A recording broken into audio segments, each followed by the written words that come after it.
Oh, you're on. Thank you very much. Yeah. All right. Well, it's good to be here. As she said, my name's Weston Terrian. I cover 12 Western states. I'm actually partnered with Cisco, who's my consulting systems engineer here in the front row also, and work closely with Rob. I have the longest title you're probably going to see today. I'm an Internet of Things solution sales specialist.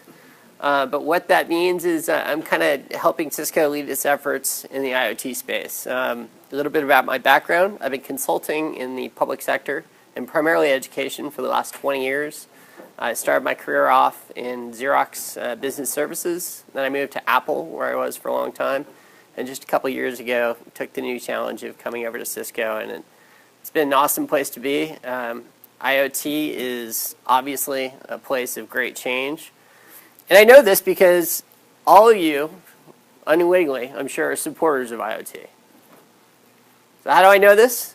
Because undoubtedly, in your pocket, you've got at least one of these, right? How many have more than one device on them?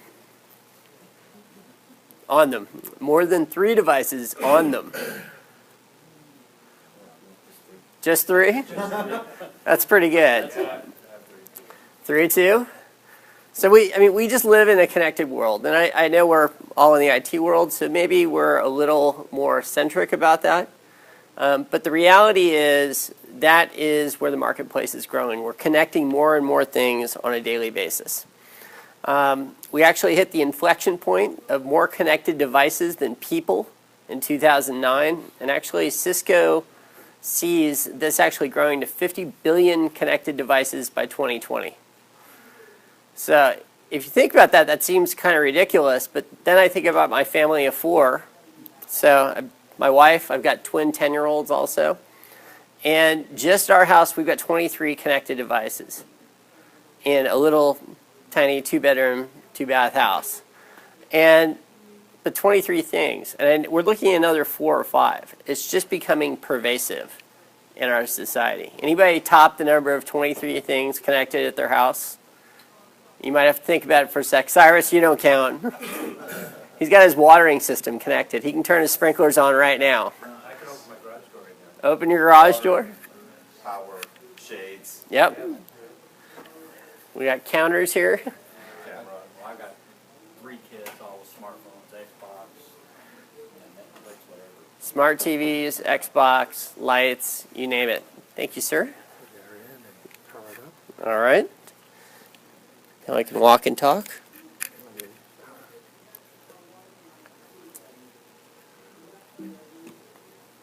Thank you, sir. That is Dean Williams, also one of our members of our Cisco team. So when we start thinking about some of these examples, like it's not that crazy that we're going to get to 50 billion things, right? Like it's definitely coming. And Cisco sees all these connected things with a very large lens. And we've got solution sets that are built in hitting just about every segment of the marketplace. Sounds pretty cool, right? Like, and certainly for, a Cisco employee, I feel like my future is pretty bright. Like, I'm going to be employable for a while. But it's not about Cisco, and it's not about connected things. What it really is about these guys. And my guess is that if I walk on any school, this looks familiar, right? Who doesn't have this? This is where our students live. And it doesn't have to be just your high school students. You probably have middle schools. That's probably that same thing. And I even see kids at my elementary school looking down at their devices. I mean, you see kids with a personal device in 3rd grade. Mommy wants to know where junior is. Is that true? Would you kind of agree with that? So as educators and as people in this space, we have to start kind of addressing what's important to them or we're going to lose them. And we've had generations that we've missed in the past because there hasn't been as much of a shift as there needs to be. But these are starting to be some of the most studied people in America. Not only from a marketing standpoint, but everyone wants to know how best to support them. And they're actually telling us some key points. There was a study at the University of Texas recently that came out, and there were 5 things that they really care about. So an engaging environment. Sounds easy, right? Like all kids want to be engaged at school. But the reality is these kids engage differently. And if you just look at that picture, we can tell pretty quickly how they do engage. They need proper digital tools. Like they live in a digital world and they expect that we give them things in a format that they're going to consume it in. Make sense? They're environmentally sensitive in ways that you and I probably never were. They really do care about the environment. I know if I go shopping and I come back from the store and I bring in the groceries and I think I'm doing a great job, Dad, made a plan for dinner. My 10-year-old daughter looks at me and goes, "You didn't use a recyclable bag. Well, what are you doing with these, paper bags? That's bad for the environment." Like, at a young age, they really do care. And they're asking questions that I know I didn't ask when I was a kid. It's because they're being exposed to things. Another key point is there's a lot of first-generation learners which are staying in school longer, which is good. But we have to really reach them in ways that education did never do before. And the last thing is they want a safe learning environment. And it's unfortunate that almost every week we hear about some incident at a campus, and it breaks your heart. And so we've got to have proactive tools in ways to kind of deal with this situation that we live in now, unfortunately. Now I travel a lot. Cyrus will attest to. And what I see a lot in education is trying to address some of these needs with very old styles. And a lot of these schools are missing the mark with their kids. And so essentially what we've been tasked to do is to help schools kind of address these things. And Gartner is actually saying the same thing. They're studying these kids very closely. And they actually came out and said essentially what the kids said. Big shocker.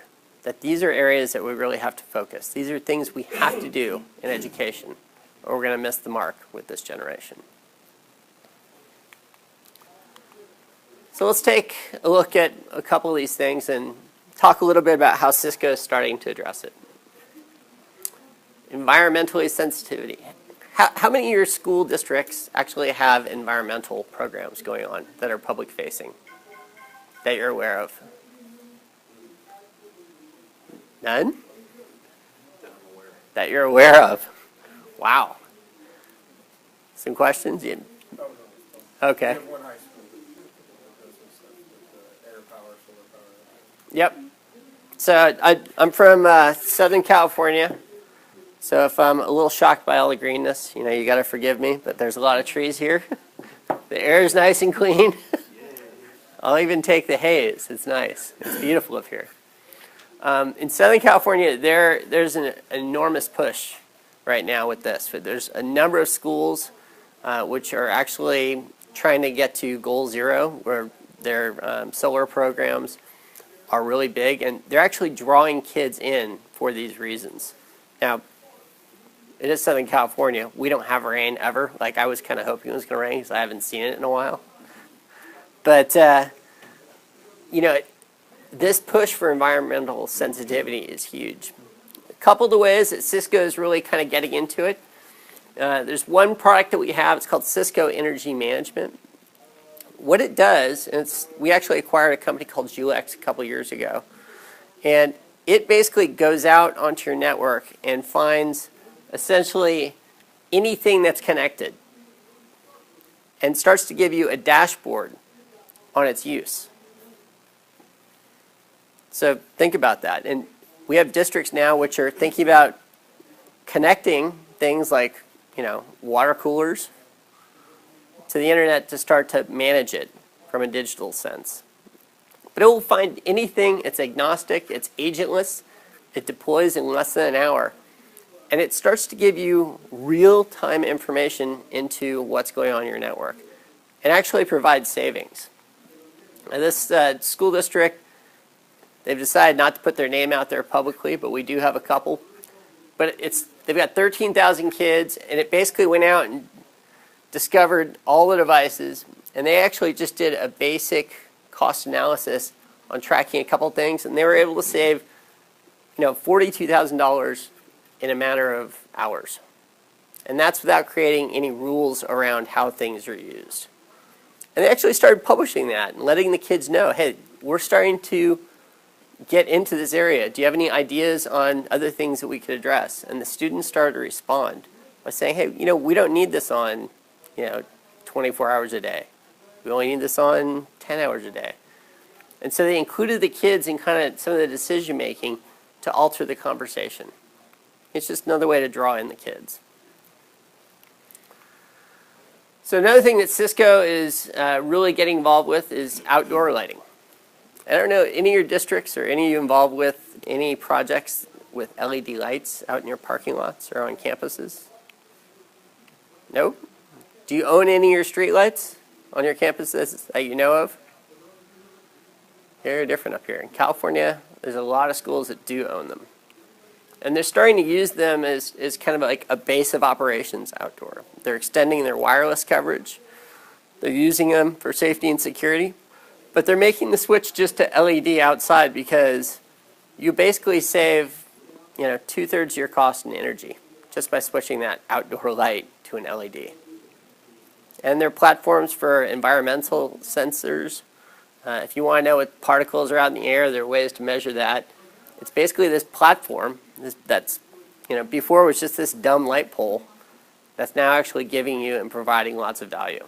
We just did a training in Salem Kaiser called Crime Prevention through Environmental Design, which talked about LEDs and those light bulbs and putting wireless up there to do all kinds of more security awareness things, but along the same line. So we're just beginning to look at that and probably going towards LEDs because they have better light projection and everything like that. Absolutely.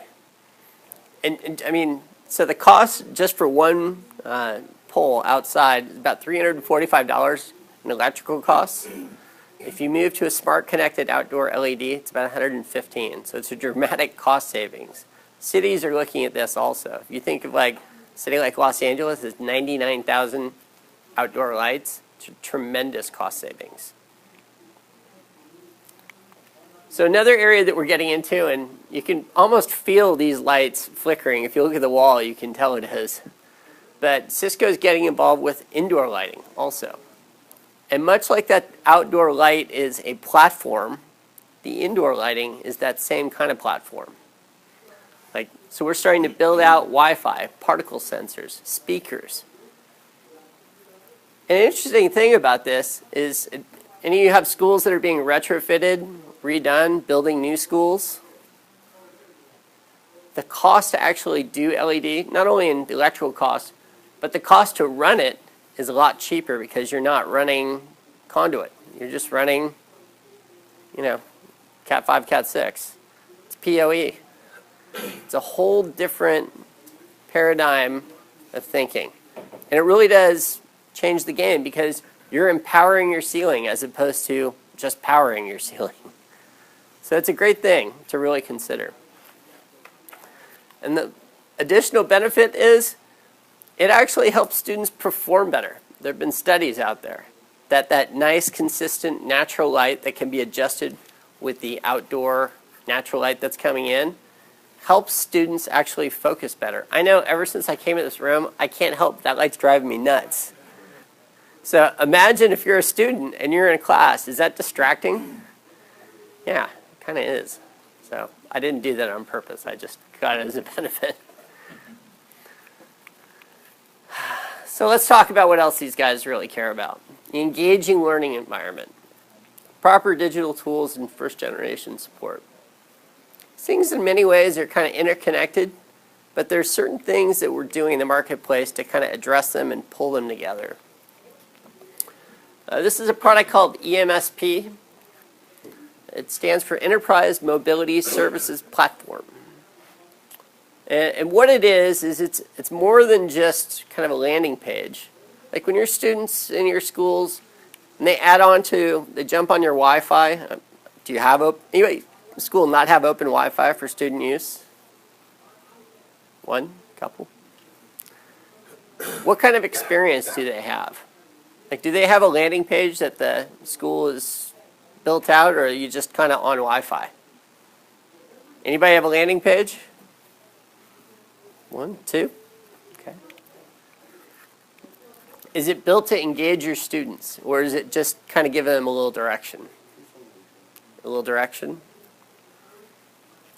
Well, what this has really done and created to do is to give them that kind of one-stop shop experience that they're often used to. Like, how many of your kids in high school go to Starbucks to hang out? 100%?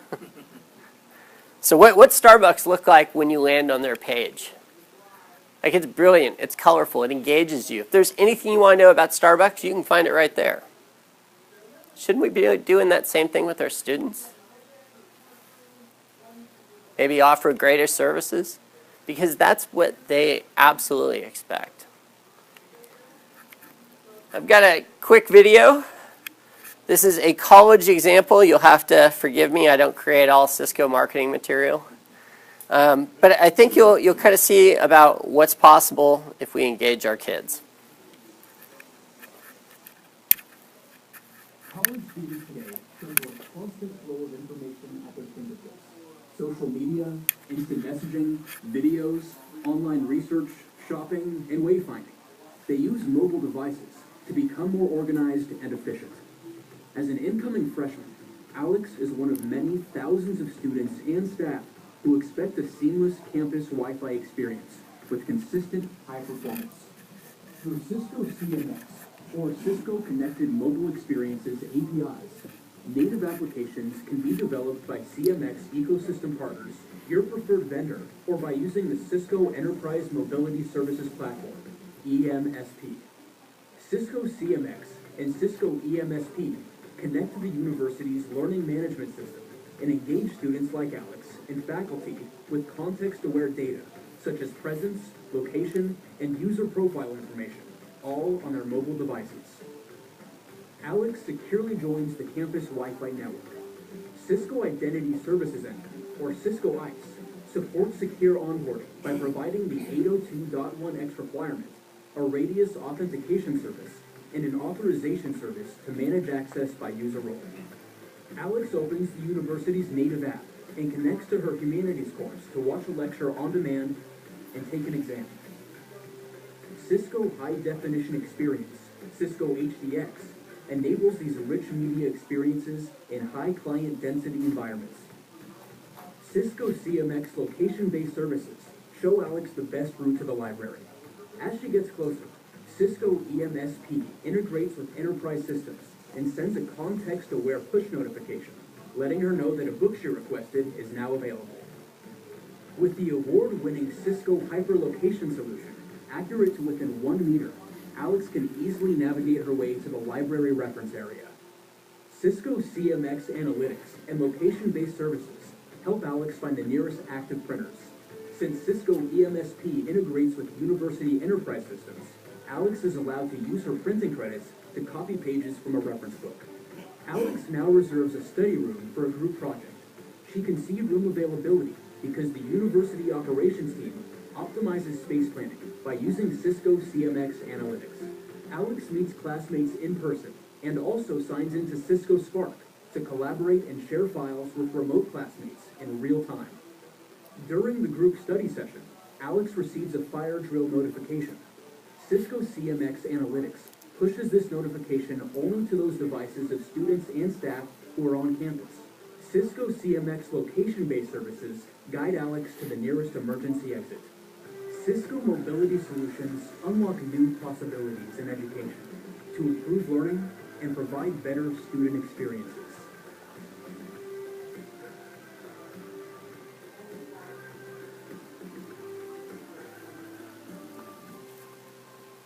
Seems like kind of a cool place to go to school, don't you think? Do you think that would engage students of today? Think that's what they're kind of the experience they're expecting? What if you're a first-generation student, mom or dad didn't go to this high school? Is that going to make you feel a little more welcome because it's your piece of the world? It's something that you get? I think absolutely. And we're starting to see some schools do it. This is a Keller Independent School District. I I don't know if you've got a QR code reader on your phone. If you want to click this, this is a demo site that's been built. It's not the full site because we're not on their campus. But it kind of gives you an idea of what students are looking at and what's possible.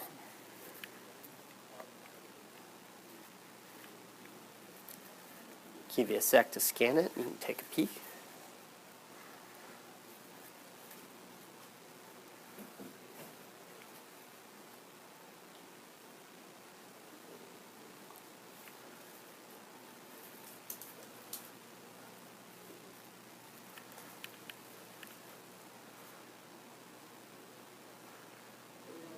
I wish all the links behind it were live, but they're not.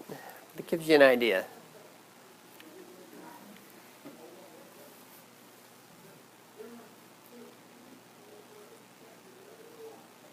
Can you fix the ACPE wireless? That I can't do.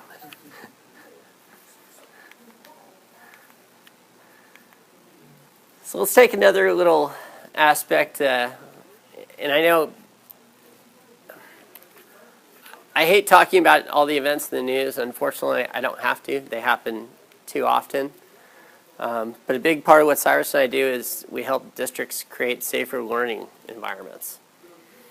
And, you know, there's a lot of tools that schools use. You know, you see these guys on a lot of college campuses. You see them even on some large high schools. I know some schools use these emergency blocks, but I think there was a survey that went out. It was like 100% of accidents happen away from those. I mean, it's not like there's some criminal that stands by the emergency tower and says, this is where I'm going to do my crime.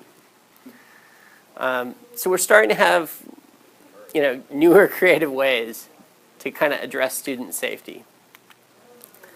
And, you know, security cameras have been around for a while, but a lot of people always wonder, why is Cisco in this business? And the reality is Cisco sees this not just as a camera that's acquiring some video and that goes over the network, but it really is a sensor.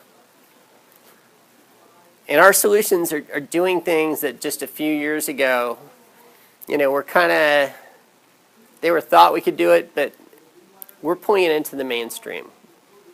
And by creating these and using analytics behind them, we're starting to do things and apply the solutions with our customers in much more successful ways. I mean, some of the basic applications like line crossing, and you have vandalism problems at your school. I'm from California, so vandalism's everywhere. But all right, I got one person shaking their head. There's a park in Southern California, and they had a tremendous problem with vandalism. And so our solution was literally at any entry point to the park, put cameras and an audio analytic, and if somebody crossed that line, it would actually broadcast a message. The park's now closed. Police have been notified. And you see the video, somebody walking in, he's got a can of spray paint in his hand. All of a sudden the message comes out and he's like looking around, wondering what's going on. And it actually cut down their vandalism by 90%. They have a $750,000 annual problem with vandalism. Granted, it is California. So, you know, people going the wrong way, object taken, object left behind activity. What we're looking to do is use our system proactively. Probably if you have video surveillance right now, it's probably post-mortem. Something happened, let's go back and look at the video and see if we can determine anything. But it's not really stopping anything. What we're starting to push our customers to do is to use this and use alerts proactively. And there are other kinds of analytics which are changing that dynamic, like glass breakage, gunshot detection in the absolute worst case, aggression analytics. So if you've got a hallway environment, all of a sudden there's a bunch of kids yelling, and the camera actually picks up that, you can get teachers and support staff there as quickly as possible to get the students back in order. We got parking lots where you've had break-ins, glass detection. There's a city of Diamond Bar in California. They had this huge parking lot, and it's a great city, but literally people are coming in and smashing the windows and stealing stuff. And people stopped using the parking lot, and they couldn't understand why. And they finally came down to that was the problem. They actually installed this analytic. It's cut down their vandalism problem, or not vandalism, but break-in by 75%. I mean, these solutions are out there if we use them. And analytics are getting better literally every year. If you asked me a couple years ago, it was very cutting edge. It's not 100%, but I would say they'll pick up 80% of what you want. But if I'm a first responder and I can cut down 80% of the time when an incident's going to happen, I'm taking it every time. Cisco actually has a whole portfolio. And we have a portfolio because it integrates and it works together. And it's not only video surveillance manager in our cameras and analytics, but it's access control of the facility, everything down to communications with our product Instant Connect. And what we really have done is instead of having a product is we're really going after a solution for an issue. So if you have an event, it can be detected, assessed, and more importantly, responded to as quickly as possible. Most schools and Santa Monica College a couple years ago had an active shooter, and they actually commissioned an analyst to come in and do a study of all their systems. He created a 900-page report. 900-page report. But it basically went top to bottom on everything that they weren't prepared for.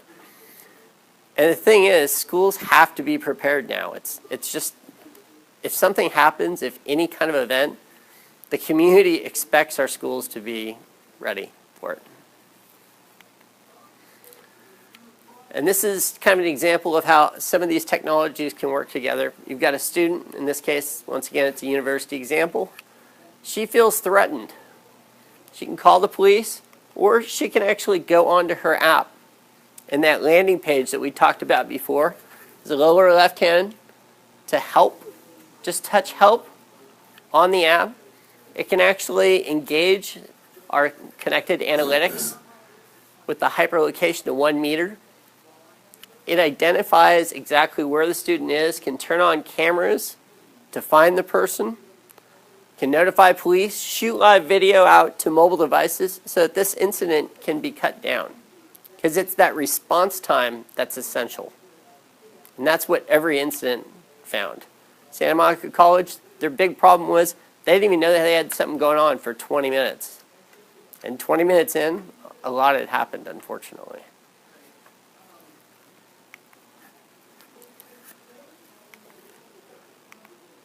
So the other environment, and this is really kind of changing almost daily, is where else can we help our students and how can we help them, in what environments?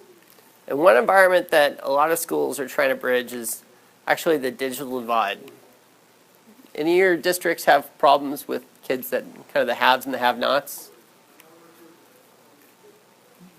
No? We got a one-to-one initiative, so try to level that playing field that way. Okay. Without that, yes. With your, how many of your students don't have connectivity at home?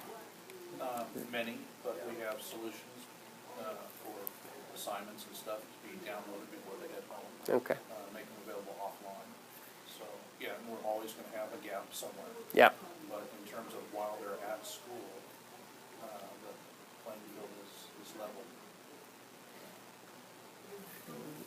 You were going to mention? We're like something, we can ready to go to one-to-one. Yeah, people not having access off campus, but it always is. Yeah. I live in a rural area. Okay. Do you have kids with long bus rides home? A couple of that. So, my wife's from Oklahoma. When she was a kid, she had a ridiculously long bus ride. And this article, if you actually just Google digital divide New York Times, it's all about how schools are starting to address it in different ways. And one way that they're doing is they're actually connecting up their bus fleet. And they're extending out that classroom.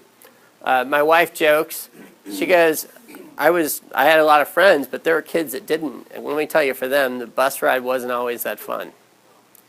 So to repurpose that time, schools are actually really changing what that bus is. They're starting to look at this as a mobile classroom. And anybody familiar with some of these? Yeah, a couple. There's, it is early on, but there's a lot of value that's actually coming out of it. And they're creating kind of a collaborative workspace instead of just a bus ride home. They're getting tutoring set up among different grades. I was going to say, for credit, we're talking about putting somebody that can conduct classes on the 2-hour bus ride one way for some of our kids. Can be a 4-hour lesson on the bus and give credit, high school credit, for proper instruction. So that's the discussion we're starting to have now. Yeah, that's awesome. Yeah. I mean, when I think about that, I just go, that's true innovation. And that's creating some valuable time.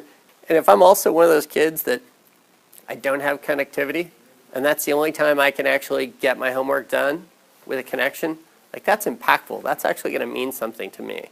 So when I actually get home, in a lot of these rural areas, kids get home and then they go to work at home.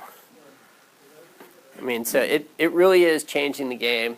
Cisco's got a huge program actually behind it, and we're starting to see some really great early successes.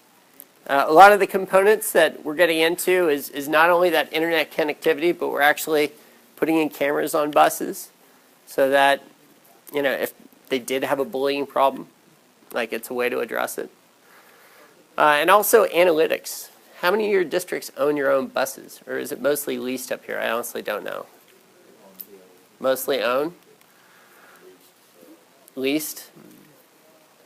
So in connecting up these buses, we have districts that are starting to look at the analytics of the bus to actually increase uptime and control costs. And they're, how much information before do people have from a dumb bus line? The answer is not very much. I know in Los Angeles, with the MTA, they've got 3,200 buses. And we're actually working on them with a project with a tremendous ROI just to give them more information on their buses to create greater uptime. Because they honestly feel it can save them millions and millions of dollars. School district, if I've got 50 buses, I can still make an impact. And last time I checked, most school districts are not awash in cash. So anything that they can do to kind of address these financial concerns is really making an impact. The buses also gave a lot of information to parents. So if I'm, my daughter's got an hour-long drive, and I know I have to be in the area when he or she get home, if it can proactively tell me where my child is and when they're going to get home, it actually means something to me too. I talked about, how we can have security. They're actually installing, basically the live look-in button. So if the driver feels there's an issue, they can actually click a sensor and start recording and transmitting live video from the bus. And obviously, if there are bus drivers that the district has concerns about, they can get a live look-in on what's going on in that bus and make sure that they're following the protocols that they need to follow.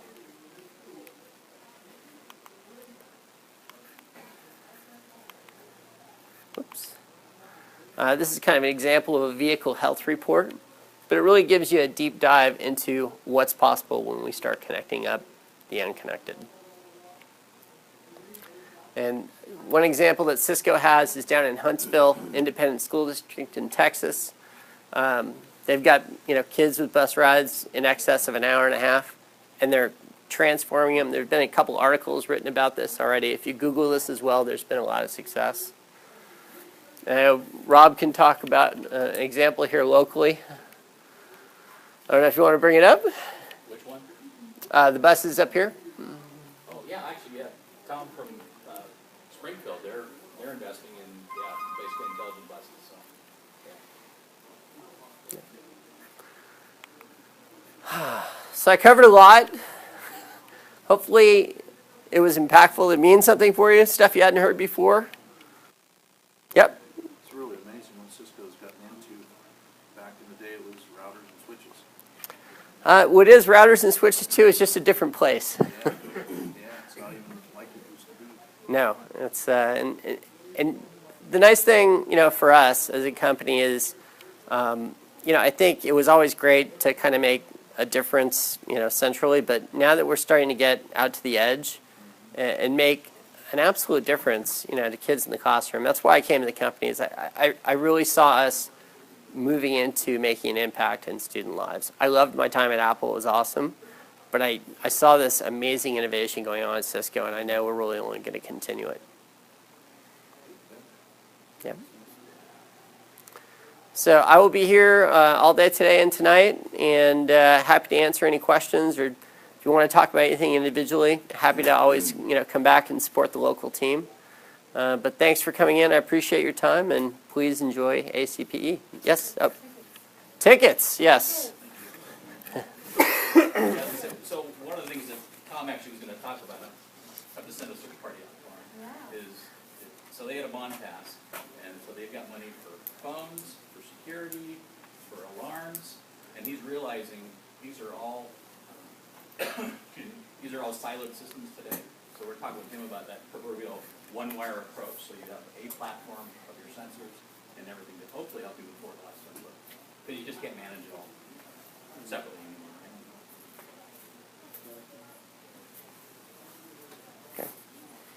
On another note, weather permitting, I don't know if you know, but we're going to be outside tonight, so everyone think happy thoughts. I think it's going to be dry. We're going to be hitting our golf balls.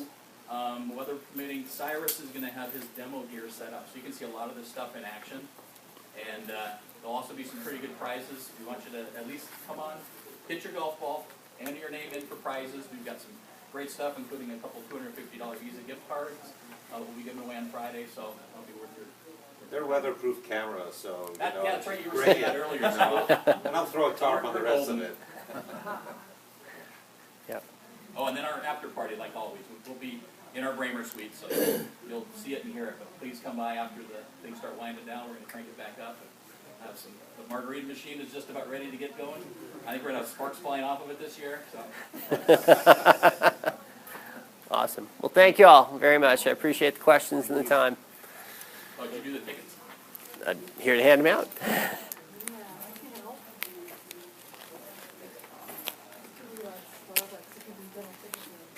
you go. Yeah, we got lots of Cool, thank you. No problem. Thank you very much. You're welcome. You know, all kinds of people following me around.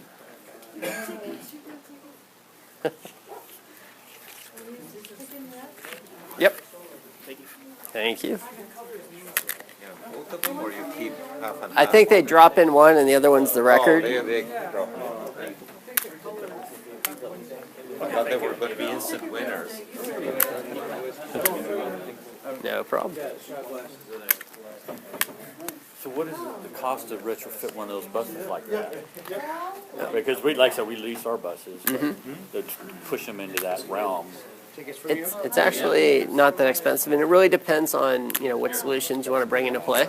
Oh, I got it. I think. Okay. I was just wondering because my boss, they were looking into we're Bethel School District. We have lots of buses, and they were looking into it. I don't know.